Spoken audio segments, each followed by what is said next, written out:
Hi all, this is Thursday morning. രാവിലെ കുർബാനയൊക്കെ കണ്ട് ക്ലൈമറ്റൊക്കെ enjoy ചെയ്ത് ഞാനും മോനും പാലത്തിൽ കൂടെ നടന്ന് വീട്ടിലേക്ക് പോവുകയാണ് കേട്ടോ. ആക്ച്വലി ഈ ഒരു ക്ലൈമറ്റ് ഒരു രക്ഷയില്ല. രാവിലെ അതൊരു പ്രത്യേക ഫീൽ തന്നെയാണ്.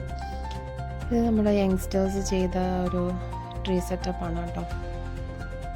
പിന്നെ ഞങ്ങൾ വീട്ടിലേക്ക് വന്നു.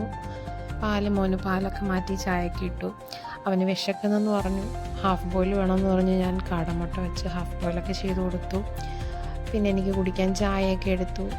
പിന്നെ വെളിയിൽ പോയിരുന്നു കുടിച്ചു. ഇത് നമ്മുടെ ബാക്ക് സൈഡാണ്. ഇതാണ് വ്യൂ. ഈ വ്യൂ ഒക്കെ കണ്ടിട്ട് ചായയൊക്കെ കുടിച്ചിട്ട് പിന്നെ ബ്രേക്ക്ഫാസ്റ്റ് ചെയ്തു. ചപ്പാത്തിയും കിഴങ്ങ് കറിയും തലേന്നത്തെ കുറച്ച് മീൻ കറിയും ഉണ്ടായിരുന്നു. അപ്പോൾ അതൊക്കെ കൂട്ടി ഞങ്ങൾ ബ്രേക്ക്ഫാസ്റ്റ് കഴിഞ്ഞു. പിന്നെ മോന് സ്കൂളിൽ പോകാൻ ടൈമായി. അവൻ പ്രാർത്ഥിച്ച് ചെരുപ്പൊക്കെ ഇട്ട് റെഡിയായി. അവനെ കൊണ്ടാക്കി ഞാൻ തിരിച്ച് വീട്ടിൽ വന്നു.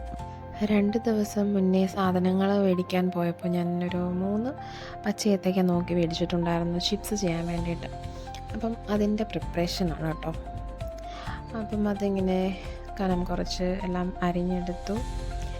എത്രത്തോളം തിന്നായിട്ടിരിക്കുന്നു അത്രത്തോളം പെട്ടെന്ന് നമുക്ക് ചിപ്സ് റെഡിയായി കിട്ടും. ഇനി നമുക്കൊരു ബൗളിലേക്ക് ആവശ്യത്തിന് മഞ്ഞൾപ്പൊടിയും ഉപ്പും ചേർത്ത് കുറച്ച് വെള്ളവും ചേർത്ത് മിക്സ് ചെയ്ത് മാറ്റി വെക്കാം. ഇനി ഒരു പാൻ അടുപ്പത്ത് വെച്ച് ഓയിൽ ഒഴിച്ചു കൊടുക്കാം. എന്നിട്ട് നമ്മൾ അരിഞ്ഞു വെച്ചിരിക്കുന്ന ബനാനാസ് ഇട്ട് കൊടുക്കാം. ഇതൊരു പകുതി ഒന്ന് സെറ്റായി വരുന്ന ടൈമിൽ വേണം ഈ ഒരു മിക്സ് നമ്മൾ ഒഴിച്ചു കൊടുക്കാൻ. നല്ല ക്രിസ്പി ആവുന്നത് വരെ നമുക്ക് ഓയിലിട്ട് ഇങ്ങനെ ഫ്രൈ ചെയ്ത് കൊടുക്കാം. അപ്പോൾ ഇന്നത്തെ വിശേഷത്തിലേക്കുള്ള വീഡിയോ ഇഷ്ടമായാൽ ലൈക്ക് ചെയ്യാൻ മറക്കല്ലേ. അപ്പോൾ അടുത്ത വീഡിയോ കാണാം. ബൈ.